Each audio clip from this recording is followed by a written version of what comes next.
That has nothing to do with my prophet. Please just stop it. It doesn't make any sense. That's not the message he sent. That's not what he meant. That's not why he came.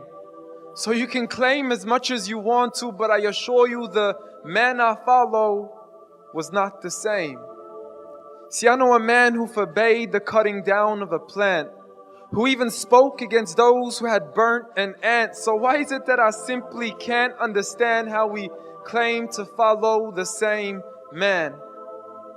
See, I know a man who forbade us from harming the innocent, saying he who does so would not only be prohibited from paradise, but he would not even smell its scent.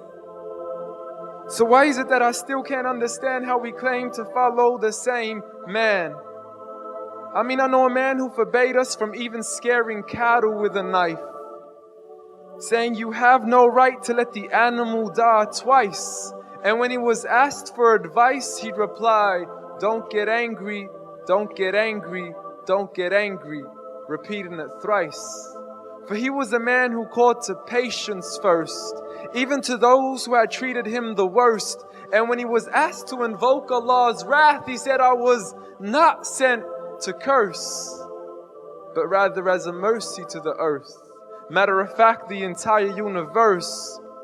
See, this is the man to whom the clouds would rush to shade, a man to whom the trees would sway and the birds would flock to seek his aid. For they knew he was a man of justice, a man who would never betray, a man who could be trusted even by those who had wanted him slain.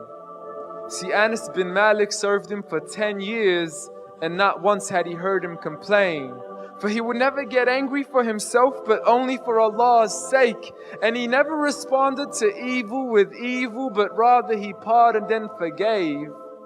For had he been harsh-hearted, the people would have ran away. So what is it that we still don't understand when we claim to follow Islam, yet we fail to follow this man? See, I know a man who was so caring and compassionate, a man who said that there is a reward in serving all things that are animate, meaning everything that breathes, whether it be the animals, the trees, or every single human being. I mean, if Allah called him rahmatan lil alameen, how dare you call him anything else that contravenes? See, this is the man who said that the Muslim was he who was soft, simple, and lenient. A man who taught us himself to be cautious from falling into extremism. A man who was never given two choices, except he chose that which was easiest. Not for himself, but for his people and their convenience.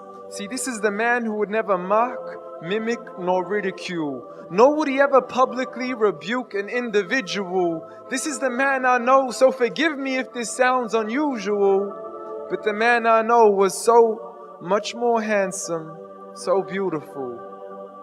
A man who taught kindness to the neighbors, to be good to those you know and to even to the strangers, to walk with humility and to simply ignore the haters.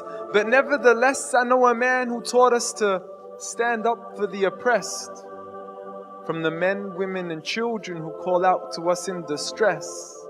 I know a man who taught us to fight for these people. But by no means does this mean we have the right to transgress. For those who oppress have nothing to do with his name, so you can claim as much as you want to and continue to defame his name, but at the end of the day, I assure you, the man I follow was not the same. Muhammad shallallahu, alaihi, wasallam. Donate now. Go to thedailyreminder.org/donate.